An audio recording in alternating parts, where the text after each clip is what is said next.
What is up, everybody? Welcome back to another episode of J&B Unsupervised. Before we get started in our normal programming list, there's been a lot of plane crashes in the last couple of weeks around the United States. We had the one in D.C.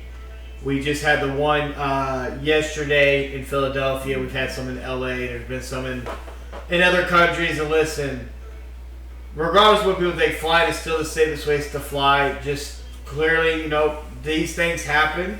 It's unfortunate. Our thoughts and prayers go out to everybody that's been involved, family, friends, stuff like that. It's a sad thing, but hopefully they get this figured out. It's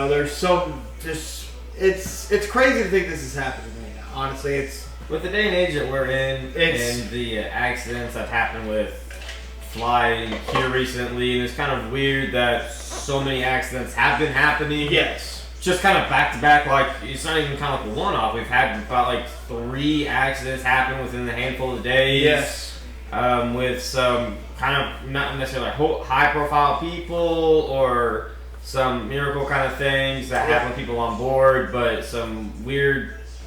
Definitely, our thoughts and prayers go out to DC and Philadelphia. Those were the two main crashes that have happened in the U.S. over the last couple of years. Obviously, our thoughts and prayers go out, but it was kind of funny. Trump was asked, "Hey, you gonna visit the crash site?" He looked at the reporter. He was like, "I'm gonna go swimming." Yeah, I seen that. What did he do? Why am I gonna go visit? It's in the river, in the river. Yeah. Would you rather me figure out why it happened? To me, I thought the reporter asked that. I was like, why would he go visit? His job is to figure out why it happened and to make sure that never happens again. Will he go visit that? Will something be put there? Yeah, because every time something like that happens, there's always some type of memorial. He'll visit that at some point, but right now that's not his main focus. His main focus is to figure out why these are happening and why they're happening, and we got to figure out how to make the system better because, unfortunately, people are not going to like this answer, but you can't fix a problem until something happens, and then you study it and figure out how to make it better. Something has to occur to make it better, and that's just the way it is. Cause and effect. Pretty much. But, again, thoughts and prayers go out from J&B Unsupervised out to everybody that's been affected by those. But moving on into our big program, we're going to start with the National Football League. We're going to start with the Raiders, man. The Las Vegas Raiders. So, Tom Brady's running things. Tom Brady has full control over this organization, and his first big move is he hired Pete Carroll as the head coach of the Las Vegas Raiders. And I only laugh because does Pete Carroll fit that mold of a Raider head coach? And I know that might sound dumb to y'all, but we all know there is a persona that comes with being a Raider. Like it is. And we know that as Chiefs fans. We know that there is a certain stature you have to be a Raider. And we were a little upset to see Antonio Pierce go. To me, that's the biggest thing is I didn't like them moving off Antonio Pierce after 1 year. I don't care. And Tom Brady, but again, is not a minority owner. He's a small stake in the Raiders, but he's kind of giving full range this offseason and probably a handful of following off seasons to do with head coach and free agencies to see how he kind of feels fit, which is fine, but not everybody's great. You might be a great player, but it doesn't mean you're be a good broadcaster or a great, minority owner because you're not majority. But I like the hiring. Outside of them firing, I didn't like the firing because I thought he was going. I think Antonio Pierce still has a great potential in this league to make a great name for himself as a DC. Real quick, there is rumors that his name is being linked to the Commanders because him and Jalen Daniels actually have a connection going back to college. So there is rumors that he could go there. I think Antonio Pierce will find a landing spot. There's a lot of openings for DCs out there currently. Detroit. I'm not saying he can go with the Lions. Detroit need a lot of coach right now. We'll get to that later. But as far as Pete Carroll, I think it's a good hire. I thought Pete Carroll to the Bears would have been a better hire with how that roster is looking. But we got this organization from top to bottom, from the owners to the staff you can have and the GM. I think personally that was probably the better organization to be a head coach with.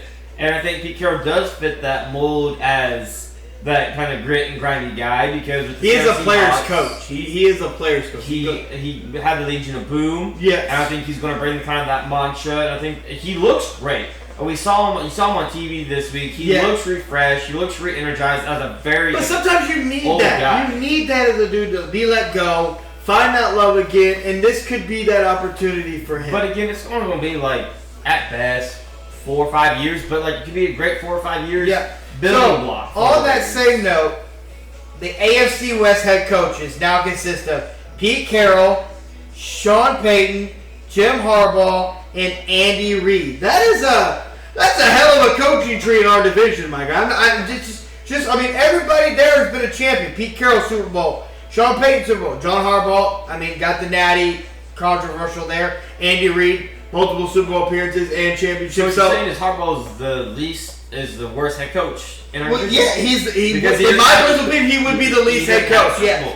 So, but outside of that, like, our division head coach-wise, when you look at them as a resume, that's a very stacked division in the AFC West going into next year. But you have 3 great offensive-minded head coaches. I think Harbaugh is probably offensive, not defensive, and then you have Pete Carroll, who's the only really defensive-minded.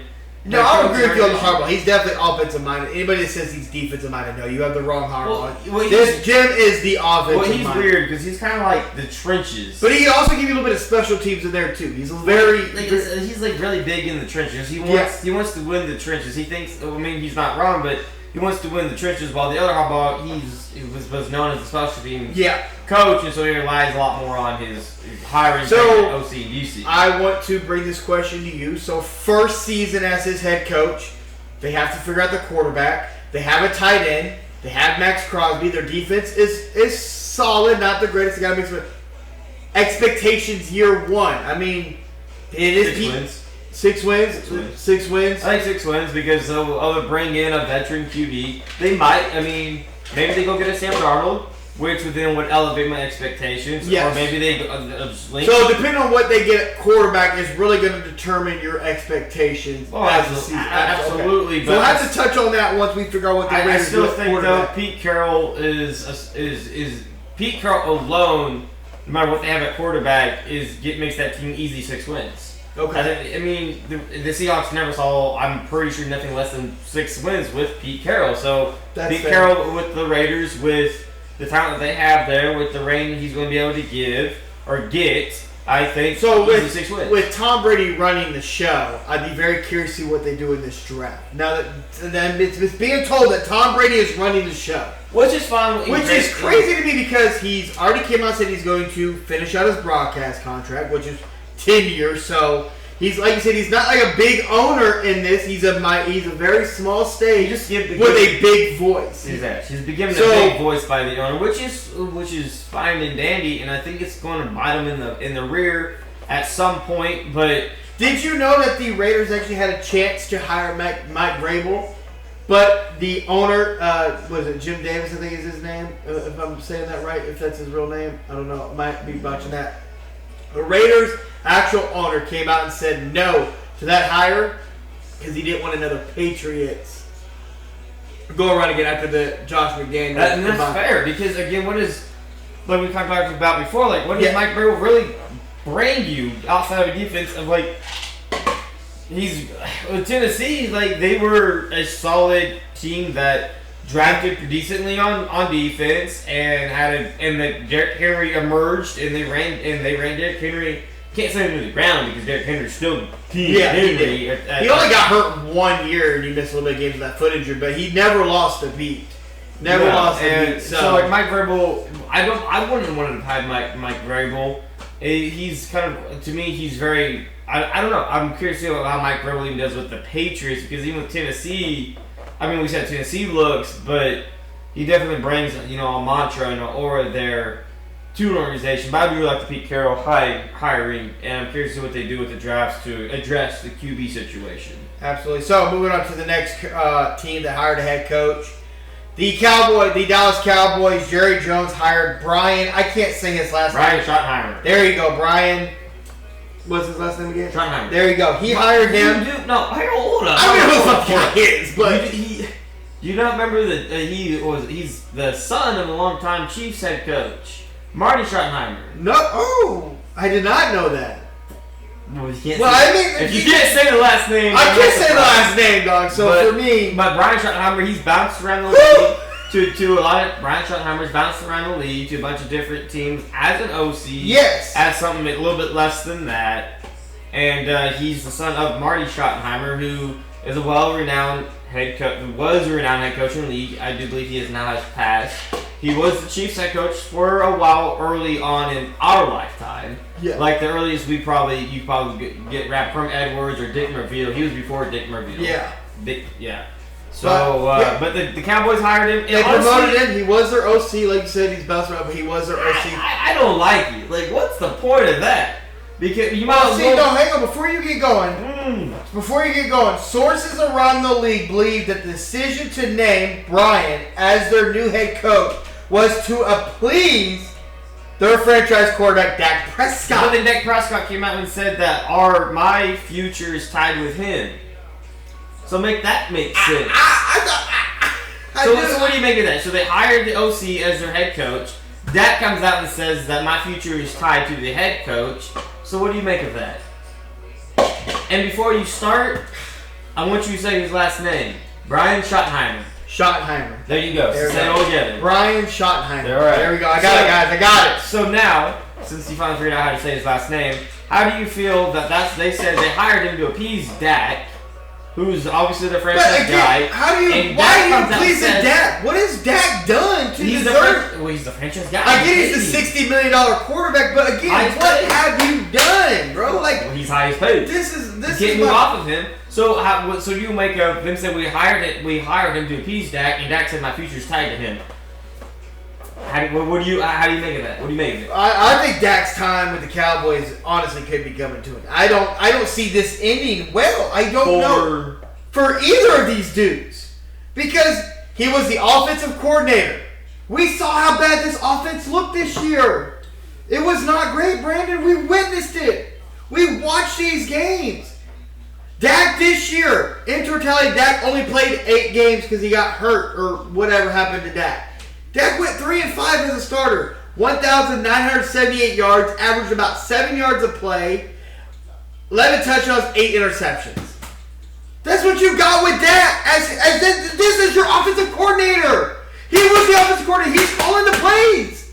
Mike McCarthy ain't calling these motherfuckers. So I don't see how promoting. I get it. Jerry Jones came out with a press conference. I'm getting out of my element. How is hiring him, a yes man, getting out of your element? Getting out of your element is bringing in somebody like Jimmy Johnson, who you ran out of Dallas back in the fucking, what was it, the 80s? 90s. 90s. You ran him out because he didn't agree with you. Jerry, you're not getting out of your comfort, Jerry. I'm sorry. Getting out of your comfort would have bringing in Deion Sanders, which probably would have never happened, by the way. I don't think it would have happened. But that's getting out of your comfort zone. Because that is not a dude that's a yes man. That is a man that's going to look at you and go, you're an owner, I'm the coach. Me and the GM got this. You stand back. He's the GM. Well, I get that. But, that's the problem with the Cowboys and Cowboy fans. Get this through your skull. The real Cowboy fans that understand this, you will never, and I've said this for years, Brandon, they will never go nowhere as long as Jerry's at the helm. It just won't happen. I'm sorry. It won't happen. I don't like the hire. I didn't like Jerry's press conference. I don't like Dak saying that because, and when you really try to break it, what the fuck does that mean? So you're saying that, if they didn't make him the head coach, or if this isn't your head coach, you can't be the quarterback? It just kind of sounds like that he did vouch for him wanting him, and if he fails, if Brian... It's almost like Dak's putting the blame out there early. This isn't my fault because he's my head coach. That's how I look at it. That's fair. Because Dak is pretty much already putting the blame on, well, if this goes wrong, it's not me. If I throw the interception, it wasn't my fault because that's his play.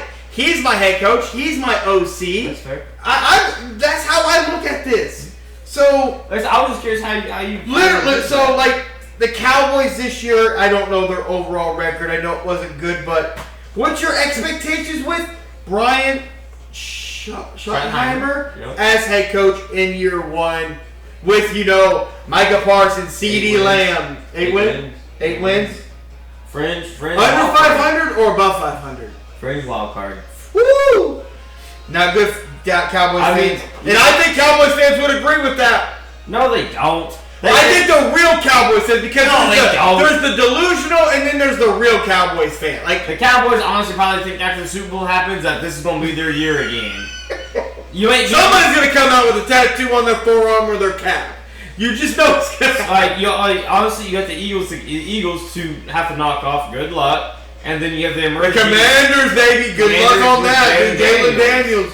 So, no. I would say fringe wildcard team going into next year with the cap hell. They weren't willing to spend like $8-9 million to get Derrick Henry this year. That's sad. Or this last offseason. That's what you brought in Zeke, and what did that do for you? You cut him. That's where I got him. Yep. So, moving on to your new head coach that you really want to talk about that's really got us all fucked up. The Jacksonville Jaguars hired Liam Colin as their new head coach.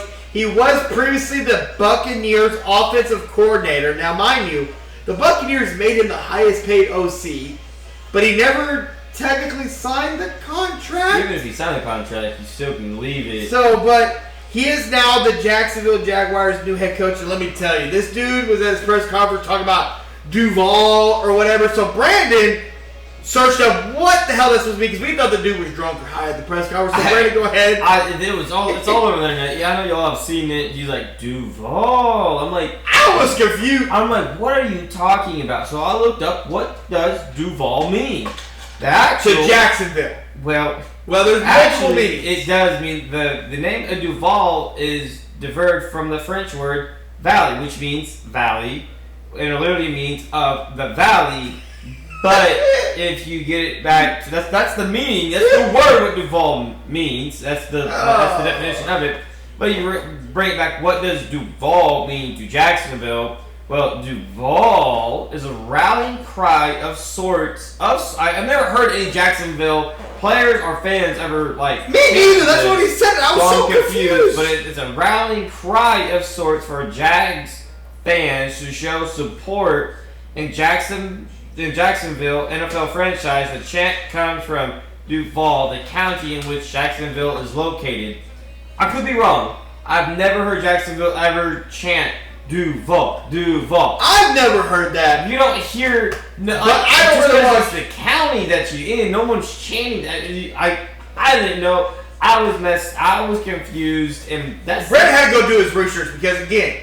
We watching football, dude. We watching the football. And I ain't never seen that, heard that. So that was news to me. I was probably honestly the weirdest introductory press conference for a head coach or player or owner in probably history. Because I think he took everybody for a loop when he said that. Because I don't think anybody was expecting. Well, he did another press conference saying he's been working on his, how he was saying it, but. Why are you trying to say Duval? You coach the Jacksonville Jaguars. You don't coach the Duval Jags. So, speaking of Liam, he's the new head coach of Jacksonville. Now, he was the offensive coordinator. Yeah. Now, I just want to bring up some things. He did have a big, he was the OC for Baker. And Baker did throw for 4,500 yards, had 41 touchdowns, had up to 16 interceptions. Now, that's irrelevant, but he was the OC there. Yeah. Now, he's coming to Jacksonville. He's going to have Trevor Lawrence as his quarterback because they paid him. He's going to be the guy. Yep. I generally don't know. At best, like, what's best case scenario? First year as him as a head coach. Again, he's been an OC. And it's a weak division, so I would say like 4 or 5 wins in that weak division. I just don't know how well he's going to be as a head coach. He's been an offensive coordinator. He seems like a cool dude, but also very. I don't think he's going to be. No, I'm not. I'm not even giving benefit of the doubt. I don't think he's going to be successful. I think he's going to flame out in 2 years. I don't think Trevor Lawrence is there, and they're going to get 4 to 5 wins. That's very simple. Wrong hire. They don't have a GM yet. The owner is being Jerry Jones-esque. Trevor Lawrence isn't the answer. He only took this job because they fired the GM. Right. Nobody of any stature because he's a great OC mind. Don't get me wrong. Obviously, he put out what he was able to do with Baker. Baker had a hell of a year. Yeah. But no, he's going to flame out within 2 years. he's not going to be able to elevate Trevor Lawrence. Trevor Lawrence is a bust. I'm with you on that. I think Trevor Lawrence is a bust. I'm on that. I'm on that train. The Jags in 2 years will be looking for a new head coach. It's quite simple as that. He'll win maybe 4 to 5 games. That's fair. Maybe a couple more because of the weak division, but he's going to flame out and be looking for a job in 2 years. That's fair. I'm not mad at that. So, obviously, that is all the hires so far. So we got the Patriots at Mike Vrabel, which we've touched on. The Bears hired Ben Johnson. The Jets, Aaron Glenn. Jags, Liam. Raiders, Pete Carroll. Cowboys, Bryant. And then there's the Saints. Now, the Saints' job is very, very touchy. They are interviewing Kellen Moore, the offensive coordinator for the Philadelphia Eagles. From the Philadelphia Eagles. Yes, from the Philadelphia Eagles. So, he's still currently the OC. There have been multiple interviews.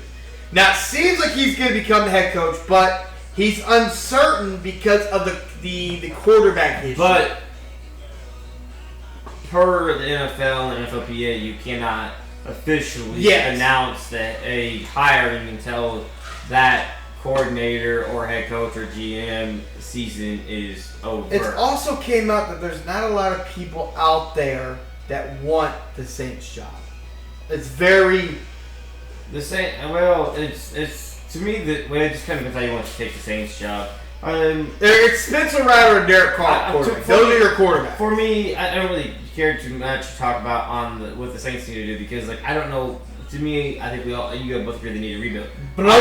I'm more focused on the fact that people are upset that Kellen Moore has now gotten a second interview with the Eagles, and the people are upset because they're saying, well, it's pulling his focus from the Super Bowl. What happened last time the Eagles made the Super Bowl? Their coordinators, they got blah blah interviews, blah blah jobs, and lost because of that to the Chiefs. You're telling me you get 2 weeks to prepare for a team and interviewing is going to mess up your preparation? Spags has gotten interviews. Matt Nagy's gotten interviews.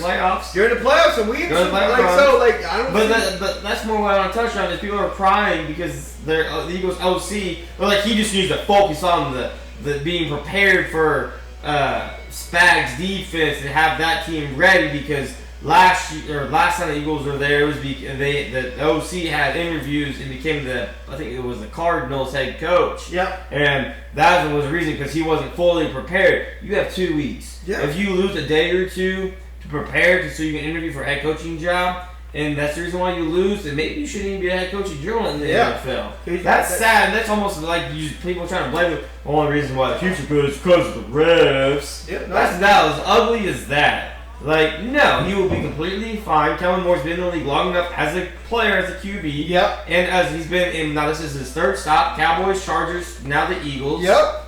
He has plenty of gameplay call under him, and I'm curious to see what him, and I believe the Saints kept their GM and what they decided to do there. Yep. So that's my spin on that. Yeah, we quit bitching because I personally, we talked about it last year, or this last episode, is I do think they should wait to do any kind of interviewing or hiring or fire. You can fire, but any hiring until after the offseason. Yeah. That way everybody's really on the same playing field. Teams that make it deep in the playoffs or make Super Bowl, they're not firing their guys. No. But to take this kind of thing away, I don't think people will cry and bitch like they are, but I personally... There's been a lot of crying in this NFL season. There's been so much crying for grown men. For grown men in the game playing, for grown people watching the sport.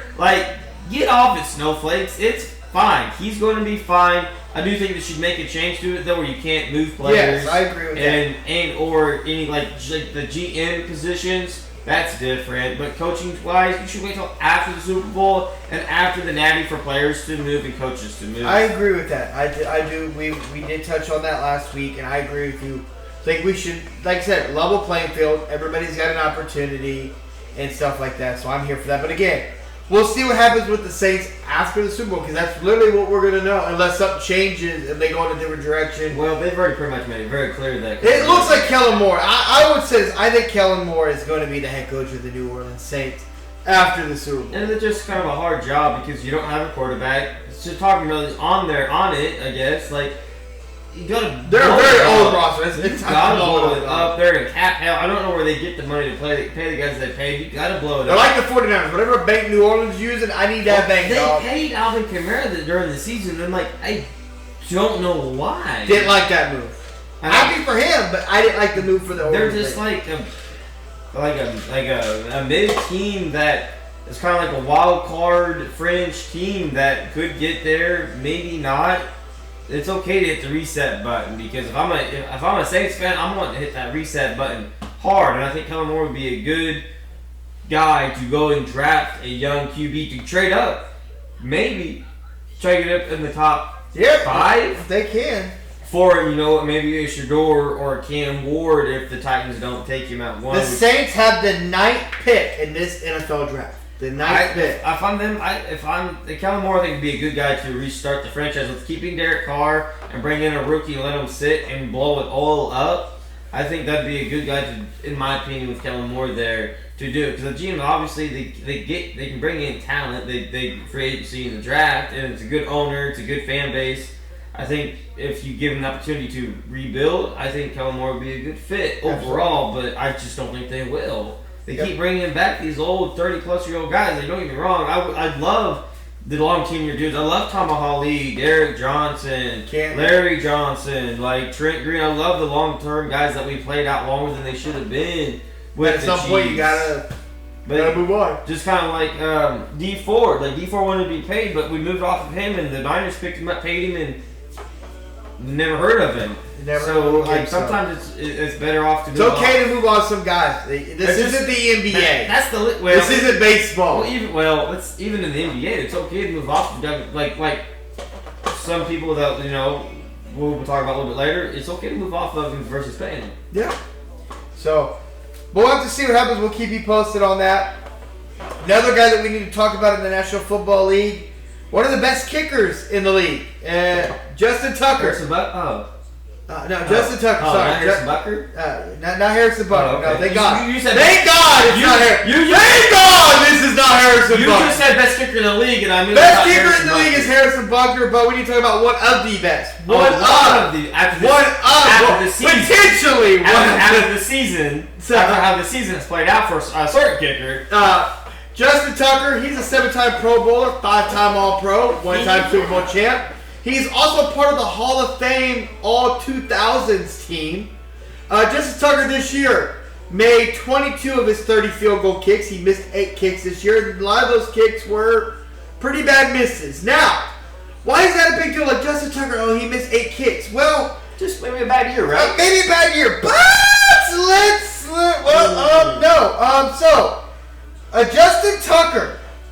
Justin Tucker has been accused of inappropriate sexual misconduct by several massage therapists. 2 massage therapists says he exposed his private part and tried to brush it on them, along with leaving. He tried to what? He tried to what? Along with leaving, on the table for 3 of those sessions. What did you leave on there? Let me see this. I'll read the report. I'll read the report. I can't read it now. I'll give it to you guys. Read it! So according to this report, we're now up to 9. Yeah, so we'll get to this is the first one. We're up to 9 in totality. So the Ravens kicker, Justin Tucker, has been accused of inappropriate sexual misconduct by several massage therapists per the Baltimore. 2 massage therapists say he exposed his private part and tried to brush it on them. So he tried to brush his on them, along with leaving semen on the table for 3 of those sessions. Where are they rubbing? Where are they rubbing to make him do that? What? And it goes on to say Tucker's behavior was atrocious. 2 massage therapists say they ended his sessions early, obviously. 2 spas say they banned him. Well, now I also want to come and say that's kind of worse than Sean Watson. At least he didn't leave no sperm. Now, Ravens kicker Justin Tucker says those allegations of inappropriate behavior are unequivocally false. But the NFL says they are looking into the matter. Now, those came out last week. Now, fast forward to now, posted, well, this was today when I screenshotted it. 3 additional massage therapists have accused Justin Tucker of sexual inappropriate behavior after 6 others came forward. So, like I said, brings the total up to 9. The NFL is currently investigating this. Now, mind you, the first one that he read you, those allegations stemmed from 2012 to 2016. So damn near 10 years ago. And they're just now coming out now. From like the most recent, 2016, almost. So, 10 years ago. and now the additional 3 people that came out that broke today, Saturday, I don't know if those are in the same time period or a different time period, but I'm telling you this right now, Justin Tucker is cooked. He's cooked because you can't come out and say these are false when multiple from all over are coming out. Like I don't know. I don't know. Maybe they're false. I don't know. But it's not looking good for Justin Tucker. I mean, like, where? What massage therapists are these dudes? Like, bro, put Deshaun Watson's phone down. It's not safe. Deshaun Watson's cases were very clear and cut that he was obviously in the wrong, but reading up the obviously very early reports, Deshaun Watson was not old like that. Those are very old, and now they're just coming to light. That's my only kind of This weird. is my only problem. I will agree with you. This is my only problem with this whole accusation. Now, again, if they are true, it's unacceptable regardless. It's unacceptable. But 2012, you realize we're in 2025.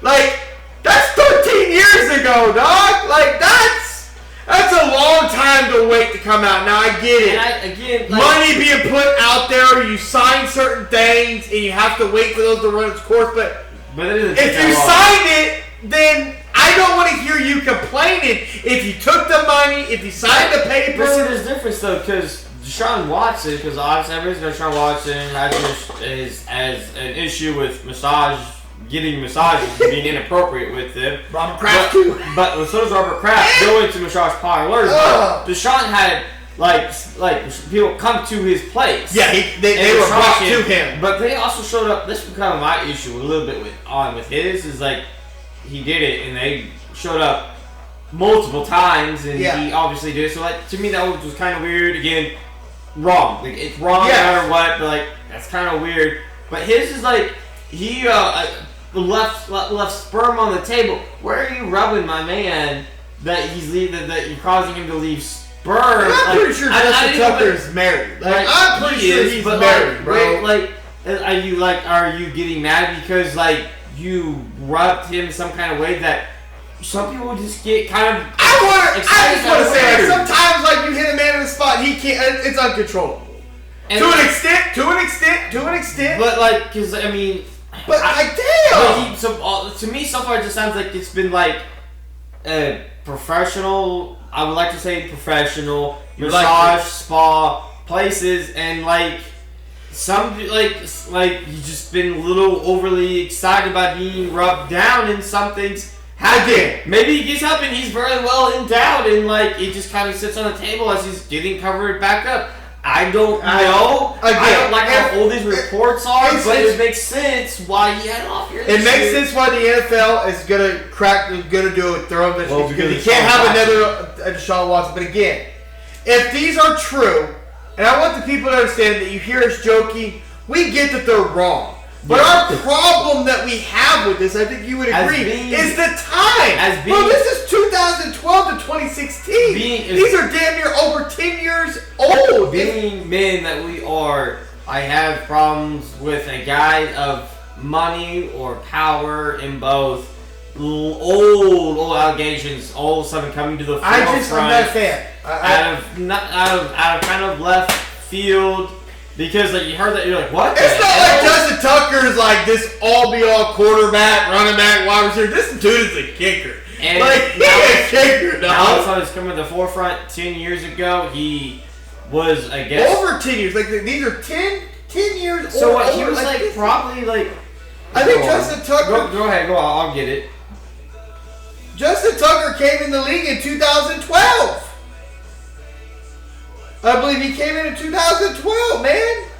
Like, this is crazy. So, like, The same year he came in the league as a rookie? Like, damn. He came in 2000, so he wasn't a nobody because he came in the league in 2012. Yeah. Tucker signed with the Ravens. He was actually undrafted. Oh my God. Making him the name for himself as a rookie with 2 fourth-quarter field goals for the Ravens. To me, if these accusations would have come out, you would have came out when this dude became somebody. Well, and hang on, because I didn't know this. So he signed in 2012 as an undrafted free agent kicker, making a name for himself as a rookie kicker with 2 fourth-quarter field goals in the Ravens' 34-31 2013 Super Bowl win. Damn. I didn't realize that was that. I guess, I mean, I was young at that point. Yeah. I don't know about you, but I was young at that point. Yeah, but so those allegations are very young Justin Tucker. So it's a nobody with no money, undrafted free agent kicker money, which is little to nothing. And now, if you're talking about the 2016, yeah, he was a somebody by then. I mean, a little bit, yeah. I mean, he was up there with people. That 2016, that's only 4 years. Yeah, but so that's still really not. That's not even a new, barely new contract. We gotta wait for more details, more investigations to come out. But again, if these accusations are true, completely wrong, he'll be at. Well, I don't know if he'll be at the NFL. He probably won't be on Baltimore no more. Somebody will pick him up because somebody took Deshaun. But, well, maybe, I don't know. There's a difference between... We saw what happened with... Deshaun Watson's a QB. He's a kicker. The kickers are a dime a dozen. So, again, wrong is wrong, but I just don't like the time frame. That's my only thing. And women. This goes out to all women. If something's happening to you, don't sign them. Don't take that. Report the crime. Don't wait. But money's money. I get that. I do. But, but don't take the money... This is my problem. And this doesn't go just for women. I don't want to just point out women. This goes for anybody. And some weird dudes. So, but don't take the money, sign the paper, and then years later, I'm going to come out with the allegations. No, that's not how this works. You took what you wanted at that moment. You're done. I'm sorry. I'm sorry. Even if it's wrong, you took the bribe. So you're done. I'm sorry. You're done. You're not wrong. That's just how I personally feel about that, but we'll have to wait and see. Honestly, I feel like if honestly in Tucker's case, there was no paper sign of non-disclosure. No, it don't sound like that. But stuff like that, well, the dude had no money for that, so that wasn't obviously a big worry of his. And maybe he was kind of maybe a little freaky like that, but I don't know. But I also do feel like that women that do sign non-disclosure agreements. Yeah, you're done. I feel like if you do break that, then you're be faced to the law because you broke a contract. Yeah, so. But that's the whole thing that's going on. That's explains why he struggled this year. Yeah, it explains why there might be some struggle this year. No dude, he wasn't getting that cream on that table, dog. That was the problem. Travis Kelce and Patrick Mahomes messed up the AFC Championship game, and he couldn't get that cream on that table. Apparently. Oh man, sorry, let me compose myself. That's what it seems like. As we move on. That's why Watson struggles. And you get that rub down. As we move on to our next segment here. We have the AFC and NFC Championship games. Let's go ahead and start with the AFC because our team plays in the AFC, the Kansas City Chiefs. I know, I'm sorry. The Kansas City Chiefs beat the Buffalo Bills 32-29. Now, this game has got a lot of people up in their all. People blaming the refs and all that. Basically, controversial calls. So we're gonna go by them. Now, everybody knows that follows us, subscribe to us. You know we are Kansas City Chiefs fans, but we also are very good at taking our biasness out of that situation and being real on that call. So, we're going to start with the worthy catch that some people think was an interception, some people think the ball hit the ground. We both said that we would have been okay with the ball hitting the ground, if that's what you wanted to call it. We don't think it was an interception. Let's put it this way. Incomplete, catch, interception, don't matter. You held Travis Kelce. And the difference of it was 14 yards. And that was it. And it wouldn't have mattered because we still would have got scored anyways. Yeah. Whether in a touchdown or a field goal, we were scoring anyways. People that think, oh my God, it should have been Buffalo Bill ball. I think you forget that DeMar Hamlin held Travis Kelce on that play. So there was a flag anyway, so it didn't matter what happened. So really, the bigger question is if it's jumping a little bit farther where we want to be, but Buffalo's coach tried to come out and say, "Oh, we knew we got to play the refs." Oh, so you crying? So you're pretty much giving your players an out. If you 2 weeks in a row, if you thought you were going to have to play the refs, why are you throwing? You're going to need your challenges then to make sure they get it right. So why are you throwing a challenge? So are you playing the refs or you playing New York? No. Why is the head coach of the Bills throwing a challenge flag on a play that does not matter? Incomplete doesn't help you. Interception doesn't help you. Call stands doesn't help you because Chiefs keep the ball and the only thing you gain by winning is back up 14 yards. That's a bad flag. Yeah, it is. I don't. Well, when they challenge, I'm like, what are we challenging? Because DeMar Hamlin, and we already ran a play. That was also too. It was very late. We ran a play. Buffalo stuffed the shit out of it. It was a run play. The Buffalo stuffed the shit out of it. And so I was like, whoa, what? But everything in that game on the broadcast for us fans was, at least for us, very delayed. Like the flags were very delayed. It was like almost done. Then all of a sudden it would pop up. Oh, there was a flag. The play for the Chiefs, the play ran, and all of a sudden like we're off the sidelines looking at like the Buffalo sideline, and like, oh, well they challenged it. Whatever popped up the red flag for a challenge, but on that play that you're talking about, that's a bad challenge by their head coach. Yeah, again, cost them a timeout. And cost them a timeout, and better yet, cost them a challenge that they were going to potentially maybe need later on in the game. That's being a bad head coach. So there's that play, which what people want to cry about, it don't matter. So then let's move on to the Josh Allen QB sneak on 4th and 1. Yes. So, again, Brandon and I want people to understand this. Again, we know we're Chiefs fans, but we take our bias. We've watched this play from every angle we could possibly get. We've searched it up. We've watched every angle. I don't think he ever got the first down. His body might have been across, but it's where the ball is. The left and side he's holding the ball in. This side of him might have been, but the ball in his right hand. It looked to me like again, everything you see, he gets smacked at the line of scrimmage, which is not the first down. You see him get smacked, stood up, and you see him turn from, if this is him, turn sideways and come this way. The ball's on this side. I don't see where he ever gets it. People crying and complaining about it. You had three plays before the 4th down to get it. You QB sneaked it 7 times, and you were successful on 3. You tried to QB sneak on two 2-point conversions. Didn't get it. What do you think your 6'6", 6'7" QB is really going to be a QB sneaking? If you go back, Josh Allen doesn't do good at getting those first downs, in my personal opinion, under center. He likes those in shotgun because he needs a little bit ahead of speed. One of the QB sneaks they got, he jumped over the pile and fumbled it, and luckily got it back. There was 5 fumbles in that game, and Buffalo got every single one of them. Yep. They won the turnover battle. And there was one. Some people complained that Chris Jones lined up offside or in the neutral zone or I just think he timed that on the fucking. And honestly, I don't care if you flip it. You can say whoever you are. If you want to do the tush push, I'm letting the D lineman line up in the neutral zone. I'm giving the D lineman the benefit of the doubt of getting it correct because I hate that play so much. I hated it 3 years ago when the Eagles brought it out and they were so successful at it.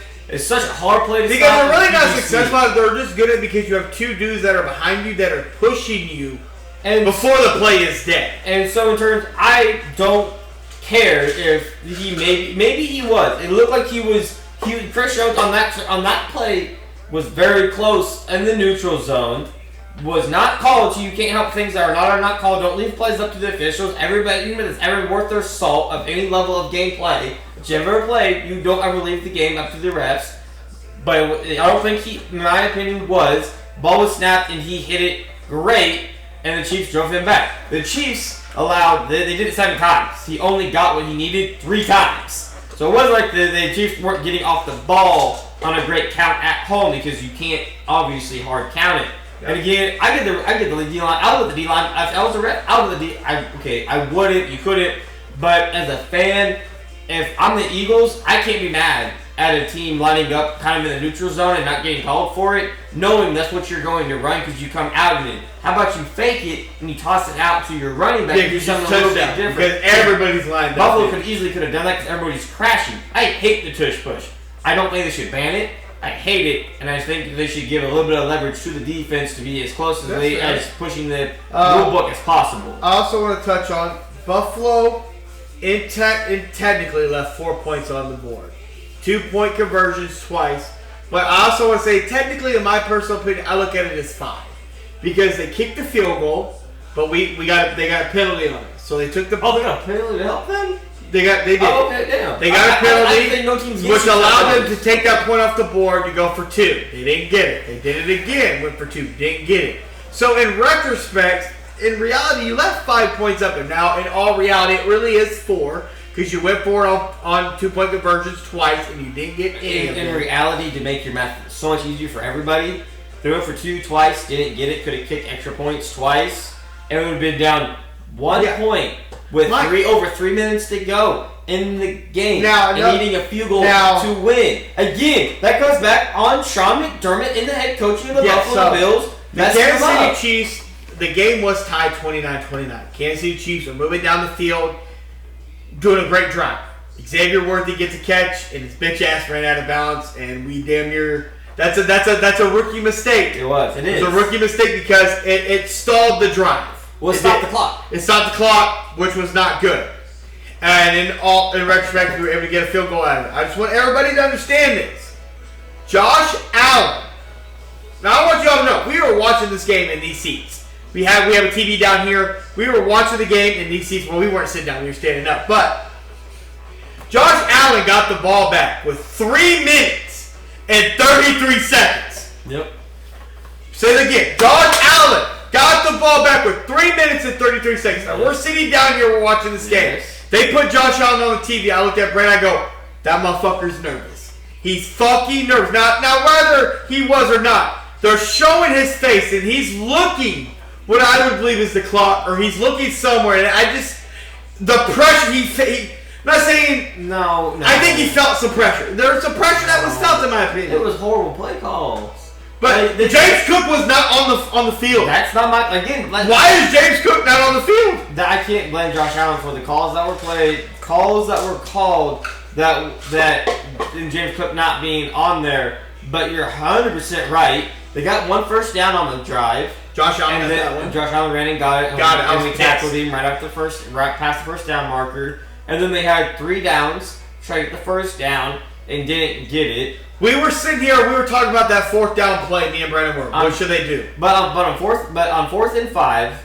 gotta have it played because obviously they gotta have it. They're down 3 because Sean McDermott again went for 2, didn't get it both times with a QB sneak. When they could have been just down 1 and just needed a field goal. Obviously they didn't get into that range either. But they went for it. And so my question comes to you on this: does Josh Allen have full realm of his offense? Is he allowed to check? Well, I'm going to say no because... Or is he just allowed whatever he's called in the helmet? I think he's allowed what he's called. I don't think Josh Allen has full range because... Or did he just miss? Or did he shift? Because it looked like to me he called his protection left. Yeah. When the blitz came right and he got. They brought the blitz. And right, like I said before we get there, we were talking about that play. And I'm like, rush 3, draw everybody back. And you're like, no, you got to bring the fucking out. And they motion. And nobody moved. I'm like, oh, so they're doing what I thought. But they disguised that blitz so fucking hard. They brought, McDuffie right off that corner. I mean, Josh Allen was shook from the get-go. But he did miss, well, I believe it was Kincaid. Shakir. Shakir's one that came in the motion. And the motion, all it did was show that it wasn't man. So what a lot of people are saying is that, okay, so I know it's not man, so I know you're out of the play. And a lot of people say, well, we should have thrown it to Shakir. Well, the blocking was messed up. Whether it was the offensive lineman or him, I don't know who's necessarily in charge of calling out the protection. It definitely looked like Josh Allen looked at Dalton Kennett as the only dude he was throwing the ball to because, granted, the blitz came so fast, it was such, you have a split second to make that reaction. But it definitely, in his post-game conference, definitely sounded like he does not have free range. He's like, that's the play that was called. That's the play that we tried to execute, and it did not work. But again, granted, He had the ability to catch the ball, it just kind of slipped through his hands. It was Josh Allen I think Josh Allen, I'm not going to say not full range, but it seems that he's not necessarily given the open okay to change out of a play, just try to make the play work with the formation that you have and the blocking scheme that you have. Yeah. But maybe he does, but it doesn't seem like he really does in my opinion. But at the end of the day, he was able to beat the blitz because he beat it because he got the pass off and he hit Kincaid in the hands and people were like, well, Kincaid has a PCL injury. Yeah, that came out after the game. I know, I my hands. The ball hit him in the bicep, didn't catch it, and honestly, like, you're an NFL caliber player, NFL caliber tight end, you gotta make that catch. You got to. Again, that's another play. Keeping that same energy with Mark Andrews. I didn't know the refs made him drop the ball. Yeah, well, so Josh Allen is now 0-4 against Patrick Mahomes in the playoffs. And it's just unfortunate. I mean, Josh has played really well in pretty much all these games that he's played against us. I think, honestly, McDermott, I feel like, has really cost him. I called for a John McDermott's head. Because I am a big Buffalo Bills fan. Like, if I wasn't a Chiefs fan, I'd probably be a Josh Allen Buffalo Bills fan. And I called it last year when they all started struggling that McDermott got to go. He righted the ship, and then the Chiefs obviously knocked him out in the divisional round. Last year, then this year, the Chiefs got him again. I just feel like, the QBs might be close, and this is probably like the closest, like you could say, like skill-wise and position-wise from defense, special teams, that the teams are evenly matched. But we had the edge at head coach. Yeah. And obviously, Patrick Mahomes is just a little bit better, but like you have two greats going at it, two guys going at it. If you go either way, this is probably the first time in the playoffs, I would say, that you could pin it on Josh. Or you could say that the coaching staff didn't allow him free range like they did in the regular season. The regular season, you saw him take matters into his own hands and go get it. Like, the play wasn't there, the blitz is there, pressure is off. Like, go make the play. The line, you're being rushed, go get it. Don't throw it away, don't make a pass, go get it. We said this in the regular season match. We felt like Buffalo threw everything in the kitchen sink at us in the regular season, and we gave you a very bland. We were missing a lot of players. I don't want to say vanilla, but like we gave our best without really opening it all up. But again, I don't think we necessarily had the players to open it all up like we did because again, like we lose. But that also kind of helped in some kind of ways too because Buffalo threw everything in the kitchen sink. I just don't understand why they didn't allow. We ran Mahomes. Wouldn't they ever run Josh? Yeah, a lot of that comes back to again coaching. But I still think this is like the first game in the playoffs that you can look and pin it on Josh and say you didn't get the job done because you're the quarterback. And the wins you get all the glory, and the losses you should get all the blame. Yep. But before, like last year, when you hit Stephon Diggs, but he just dropped it. Or like the game plan was to keep the ball away from Mahomes and just eat all the clock and try to have the ball last. This one was where they wanted to duel. That's what it looked like. And Josh didn't get it done. Josh didn't take the game into his own hands. Yep. And honestly, you're probably not wrong that he was scared because the first two plays of the game, pick didn't happen. Pick didn't happen. On the Buffalo's first drive, like we should have intercepted him right out the gate, but it didn't happen. It looked like the jitters were there. It's different from being home. Yep. This is on the road. I said there were jitters, but that was a game. Even Sean McDermott said, "Wow, this is like the loudest stadium I've ever been in." Yep, he did. But Chiefs are moving on to the Super Bowl. Moving on to the NFC side, we had the Commanders and the Eagles. The Eagles won this game 56-23. Now, there's really not a lot to talk about in this game, outside of the fact turnovers really hurt Washington. Really bad turnover. It's kind of really cut and dry. Like the Bills-Chiefs game had some, I guess in some people's minds, some questionable calls. But if like you take unbiased on either side away, it wasn't. In the Eagles-Commanders game, I felt like the Eagles in the divisional round lucked out because of the snow against the Rams, the high-powered offense, because of their passing game against the Commanders. Everybody showed up and wanted to win and wasn't scared. Besides, Jalen Daniels was the only one that showed up like that. Yeah, Jalen Daniels. Everybody else for the Commanders showed up scared. 4 turnovers, who ain't going to win no game. Saquon, Jalen Hurts had his first really good game of the postseason. against a team that really. I mean, Jalen Hurts was 20 of 28, 246 yards, 1 touchdown. That was really his best performance so far. People are trying to make a big deal about that, but again. Well, everyone's like, well, why did the Commanders beat Detroit to come and lose 3 scores to us? Like, what is that even supposed to mean? Like turnovers really helped you guys. You lucked out. I can't say it's luck because you got to force them, but it all went downhill on the kickoff after the. Oh right, yeah. Oh god. Almost. It was like what 30-some seconds left in the first half. It was almost. It was like a minute and something before halftime. Kicked off, and the Commanders fumbled it. Eagles got the ball after halftime. It was damn. It's gonna be a hard pill to come back from. Everybody looked shook. Nobody on the the Commanders. You can honestly, if you're all honest with yourselves, like they're like a B average team from top to bottom. Outside of probably the QB, they overachieved this year tremendously, and which is not a bad thing. I mean, but like people say, oh, the Lions. Well, you realize the Lions made the NFC Championship game, and didn't make. The Niners didn't make it. The Ravens made the AFC Championship game, didn't make it. But the Chiefs got back there again, and Buffalo was there. That just goes to show what the Chiefs have done the past 7 years is hellaciously impressive. Yeah. To get back to that point, this team that you expect to be there, all the Lions, all the Ravens this year, couldn't get back to. It's just so hard to always repeat and get back just to your conference championship game. Absolutely. But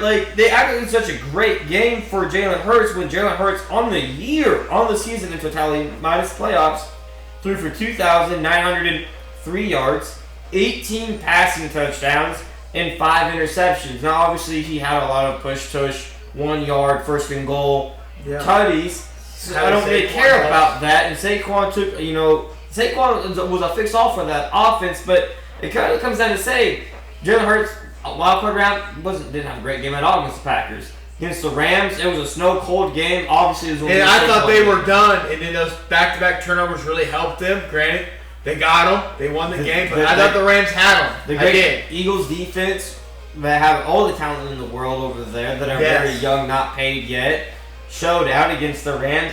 And the Commanders, a team that shouldn't have been there, they overachieved. It was a run for the money, close game, and then you got the turnovers. But honestly, I'm more impressed by Jalen Daniels and not flinching. Yep. And the dude looks like a very oiled, well veteran that isn't rattled. Yep. So, but the Super Bowl is next Sunday. It's going to be between the Kansas City Chiefs and the Philadelphia Eagles. We're not going to speak too much on that. We're going to save that for next week. We're going to really break that down and give you honest this and that to win the game for each team. We'll give that to you next week, so make sure you tune in. Deep dive. But moving on from football. Oh, are we moving on? No, we're not moving on yet? Okay, so we're going to stick on football. So, a small segment here because I don't want to spend too much time on this. On First Take, Chris, I don't know his last name, said that Joe Burrow was not an elite. Chris Broussard? No, it's not Chris Broussard. I don't know his. Okay. I don't know. His name was Chris. Said that Joe Burrow was not an elite quarterback, and we got to stop narrating and giving everybody elite quarterback status. There's only 3 spots on this podium: gold, silver, and bronze, and that's it. And Chris said it goes Patrick Mahomes, Lamar Jackson, Josh Allen. After that, there's no elite quarterbacks in the league. Those are your 3 elite quarterbacks. How does that make you feel? He did go on and spill about all pros and MVPs, and I didn't really like that because technically Josh Allen does not have any all pros or MVPs. But when you're in the same, but he is winning same conference as a Lamar and Patrick Mahomes, that's going to be hard to achieve. But on that same note, Joe Burrow as a starter is 38 wins, 30 losses, 1 tie. Some guys that have more wins than him as a starting quarterback. Patrick Mahomes has 89. Josh Allen, 76. Lamar Jackson, 70. Justin Herbert, 41. Jalen Hurts, 46. And Chris also said that the Cincinnati Bengals are living off a run that they had 4 years ago where they beat Patrick Mahomes, went to a Super Bowl and lost, and they've never been the same team since. Granted, they did go back to the AFC Championship game. Had 2 great years. So the Bengals had 2 great years and then have been trashed the next 2 years. So what makes that franchise so great? What makes that fan base a thing to even recognize? I really don't know. Made a Super Bowl, lost to the Rams. got back to the AFC Championship game, lost to the Chiefs. And have not 3 been straight back. years you've been eliminated by the Chiefs, either by losing to them or mathematically them winning, or resting guys and mathematically losing that way, a la this year. But everyone said, oh, Joe Burrow's so elite because this year he had threw for 4,900 yards, 43 tutties and 9 picks. Jared Goff threw for 4,637 tutties and 12 picks. And Baker threw for 4,541 tutties and 16 picks. Does that make Jared Goff and Baker elite? At least those guys made the playoffs. Yeah, or won their division. And I think I like Joe Burrow. I think Joe Burrow has exceeded expectations, but I thought he was going to be coming out of LSU. I did not think. Talking like talent, just like raw talent. You see it versus success. But I also and this is my obsessive people. Joe Burrow is oozing the talent you see. I also feel he needs great players on the other side to make him look even better. Where Patrick and Josh and Lamar, we'll even throw Lamar in there, Matthew Stafford, some of these guys have took average or below average weapons and have made them really good. Like, I'll use for Patrick, Juju. No one's ever looked at Juju as an all-on in the Super Bowl from 2 years ago. Juju was the guy. We used Juju as our number one. Yep. Last year, Patrick Mahomes used a rookie, Rashid Rice, as his number one. This year, Xavier Worthy, rookie, basically number one guy. Like that's what I mean. When you look at Joe Burrow, we saw him his first year without Jamar Chase or T. Higgins. Didn't look good. He got those guys, looked good for 2 years. And then the money paying guys has really came up and has really derailed this franchise. Well, he had T. Higgins his rookie year. He did. Oh, I guess T. Higgins just did. It was his following year. That's right. Jamar. But again, obviously he had the injury. Joe Burrow's never been able to really stay healthy outside of this year. Fully healthy. He had about 3 seasons being healthy. The Super Bowl run, the AFC Championship run, lost. So that's. Well, I'm saying he was hurt in between though. This was the first year really he was there every game. Did not miss. That's what I suppose, but he still was there to make, like, maybe miss a game or two, but he was able to finish it. Yes. But like I don't, just because you have to me to be elite, you have to be able to raise the talent around you. We all know Patrick Mahomes can do that. Yes. Lamar Jackson, to me, I feel like he's had great talent around him, but he's different because he's an electrifying runner with an electrifying runner behind him, Derrick Henry. This is the first year for Josh that he hasn't had a stud at wide receiver in Stephon Diggs. Yes, and he was. And I said to everybody that would listen that I think this is going to be the Bills' best year, Josh's best year. Now, statistically, maybe not, but the best win-loss record, the best the team has ever looked on offense, it was. And he elevated Les. He elevated a rookie. He elevated Shakir. He elevated James Cook, Kincaid, and Dalton Knecht. So. Or not Dalton Knecht, Jesus, that's the Lakers guard, but Dalton Knox, I mean. You didn't even catch it to bite me. That doesn't correct, because remember that's my bot right there. But you didn't even catch it. Nope. So get fucked. But Josh Allen saw this year raise lesser talents to be more than what they are. Yep. And we've seen, obviously, Mahomes the past 3 years now raise lesser talent to a higher level. Obviously, he's had Travis Kelce, but he's obviously older. And but you also think about all those guys, and you add all the greats we've seen: Manning, Tom Brady, Breeze. We've seen all these guys raise talent. I'm not having a talent guy, but raise talent up to a level. Make them player. They might be a B guy, but make them B or an A in that time. Like Kareem Hunt, who's sitting on the couch and has came in and is playing like a stud, a number one running back. In the league, to me, that's what a elite QB can do. And Joe hasn't proved, nor has he been asked to prove, to be able to do that. We've seen him play without Jamar Chase, and he doesn't look necessarily the same guy. Yeah, absolutely. But Jamar Chase without T. Higgins, we've never seen. Yeah. Which we'll get a great look with. And people believe that T. Higgins could get on the market $28 to $30 million a year. But we're going to get a great look this next season at what the Bengals will be without T. Higgins and what the offense is going to look like without a number one on the other side to pull attention away from Jamar Chase. Absolutely. And I'm very curious to see what the Bengals do. This will really let you know about Joe Burrow, too. I think this will really let you know about I think really know what you really have in both those guys. I mean, they're going to pay Jamar. He's going to have to walk. Yep. And it's going to be really curious to see what they really are. And it's curious, and to me, outside of the Bengals, because we're going to touch on that when the season rolls back around, but to me, in your mind, what is an elite quarterback? An elite, again, I think elite quarterback is somebody that can look great with good talent, but also can take below average talent, and make them look like great talent, and can rally your team, can go down and get drives, like game-winning drives. To show up in the moment. Show up in the moment. You got to be able to show up in the moment. I think that's elite. And unfortunately, I think Joe's been able to prove that, but Joe Burrow's also... The difference is, and I compare him to Patrick because it's just easier to compare. Patrick also had to deal with 3 years of without a defense. Burrow's always had a defense. Josh has always had a defense. Lamar's always had a defense. Lamar's always had a defense. Josh has always had a defense. And then the past... This was the first year. But Burrow also had the league setter in Trey Henderson at 17.5 sacks. He had the number 1 sack guy on his roster. The past 2 years, probably the worst Bengals defense Joe's ever had. Yes. Patrick Mahomes was winning Super Bowls with a top 25 at best a C+ defense that would give you B+ at times when you needed it. They could scheme it up. It didn't just give you just enough. But that was Spags. We finally been able to. Our defense has actually in some ways surpassed our offense.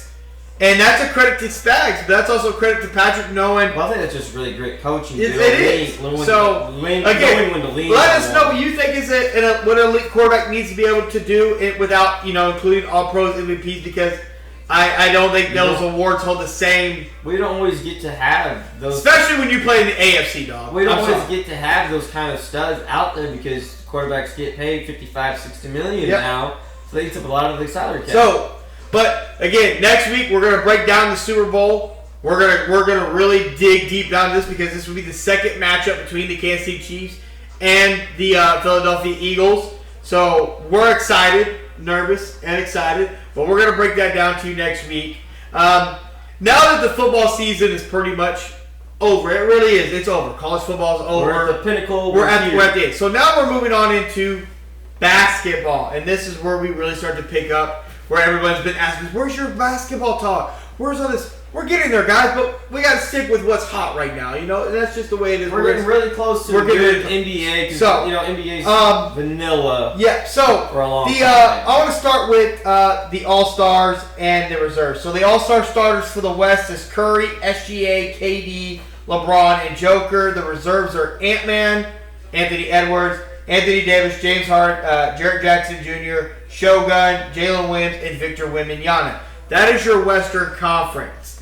Your Eastern Conference is Jalen Brunson, Donovan Mitchell, Jason Tatum, Giannis Antetokounmpo, Karl Anthony Towns. Those are your starters. Your reserves: Jaylen Brown, Pascal Siakam, Darius Garland, Cade Cunningham, Evan Mobley, Damian Lillard, and Tyler fucking Hero. Tyler's not a great year. That is your starters. Now I want to talk about some snubs.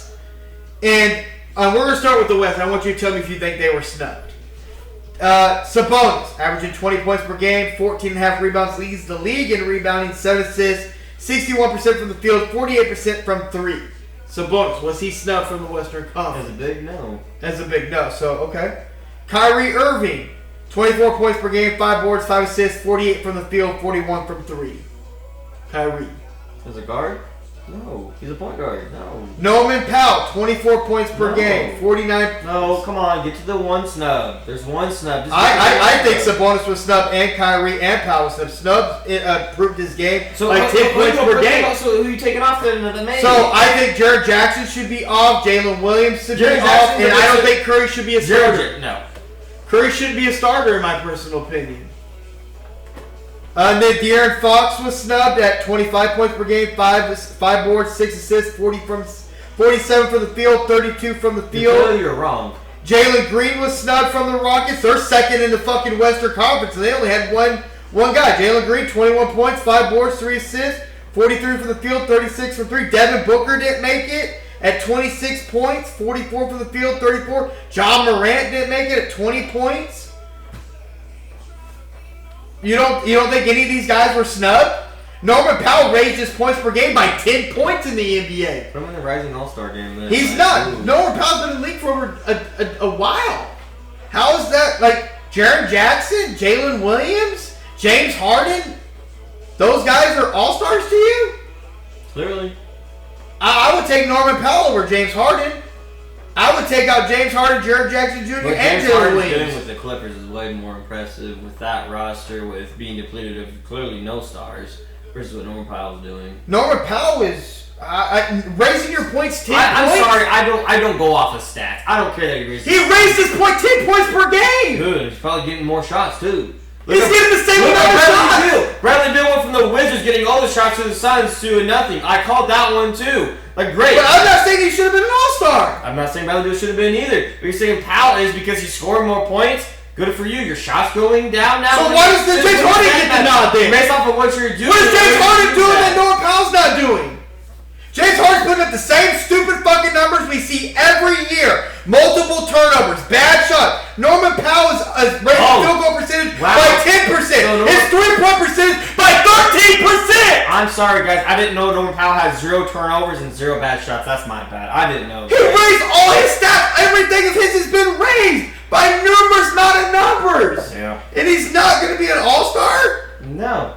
That's crazy to me. All right, so moving on to so none of these guys were left out of the All-Star game. There's That's only one crazy. person in my mind that should have been an All-Star, and it was out of the East, and it should have been LaMelo. So nobody in the West was left out. That's crazy.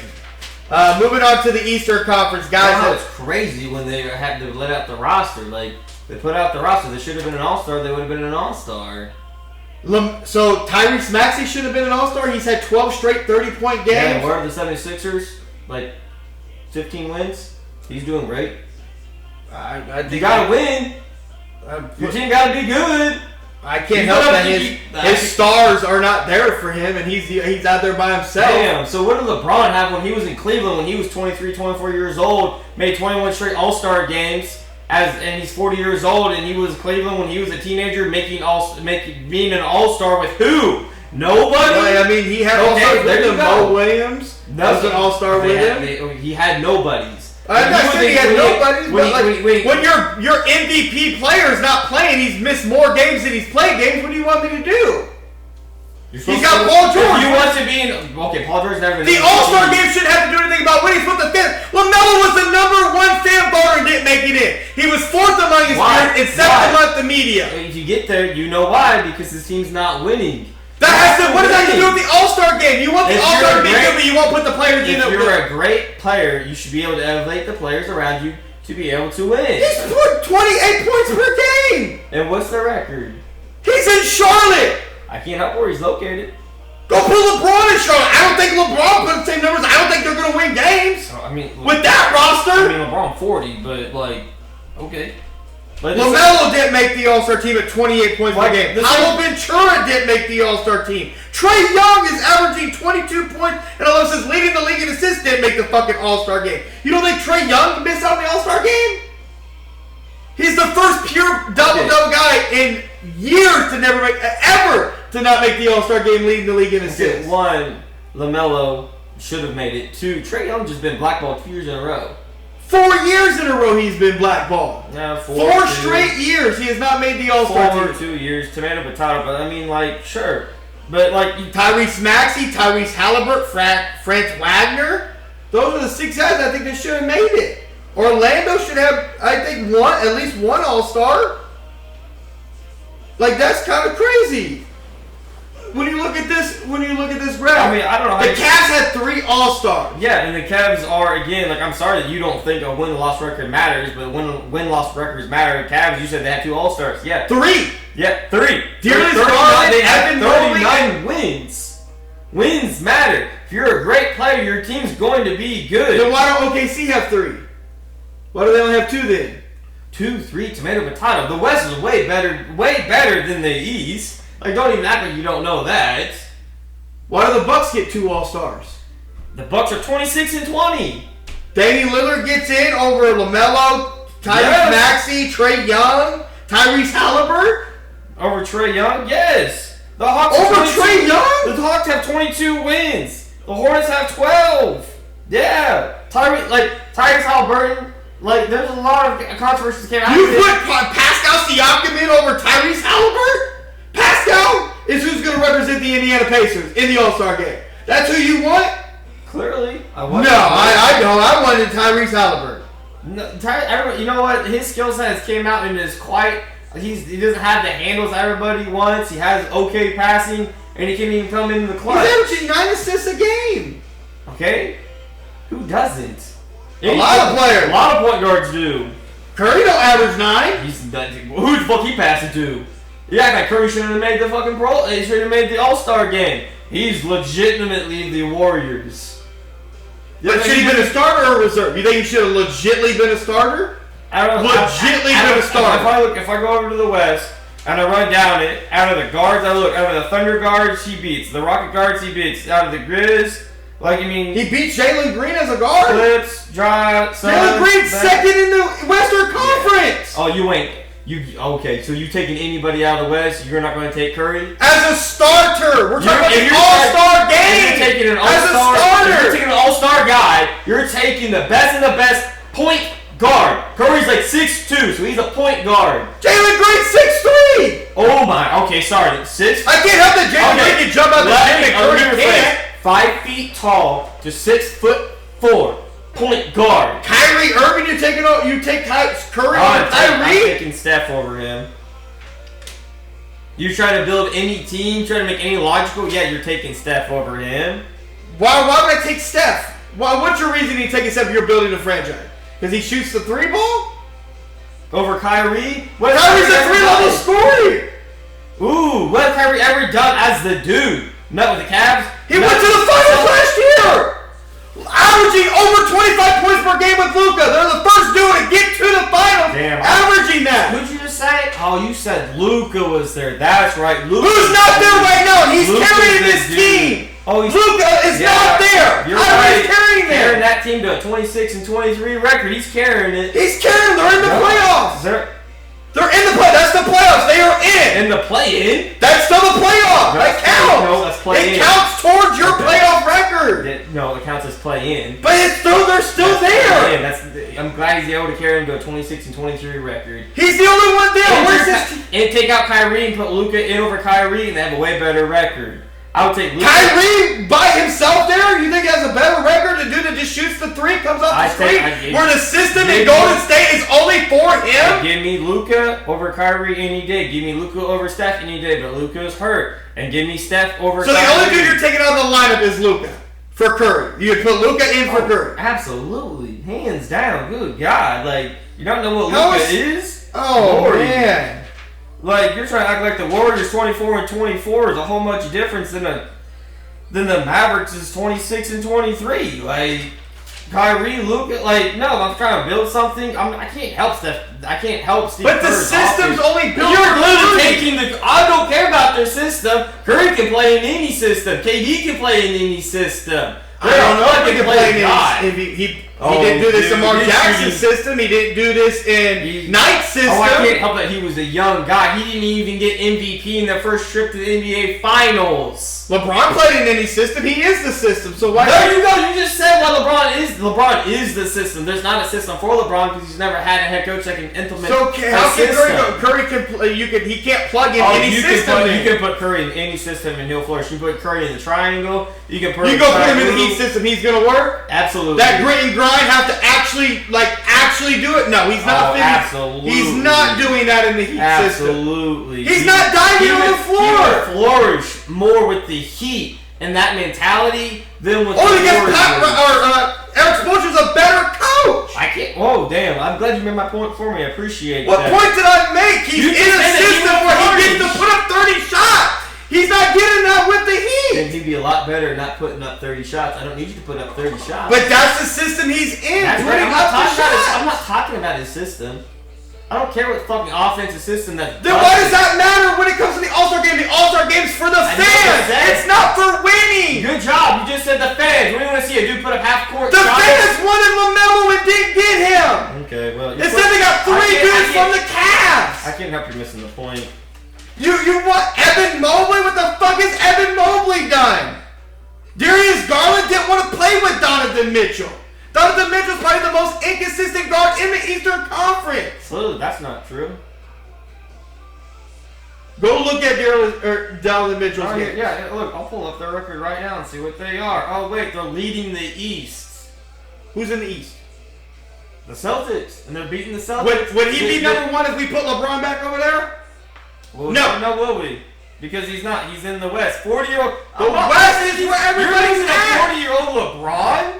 Like, I mean, you got. I'm gonna use the same criteria we put against LeBron when he was in the East against everybody in the East. Who's over there? Embiid's not playing. Giannis is old. Who's over there? Who's over there to compete? Okay. Everybody's in the West. Okay. Okay. I mean, the league. I mean, the NBA. The Celtics, the put up 100 threes a game. 34-15 doing it. Knicks 32-16. Bucks 26-20. Pacers 26-20. But I guess according to you, the East is weak and put the Cavs in the West, and their 39 wins is only good for first place. Good God, I'm sorry, Cavs. No. I'm going to use the same criteria that we used against LeBron when he was in the East. What do they always say? Who was over there? Who's over there? Just saying. Give me somebody that's over there. Well, you say Tatum. We both agree Tatum's not a superstar. MVP Tatum, MVP Jaylen Brown.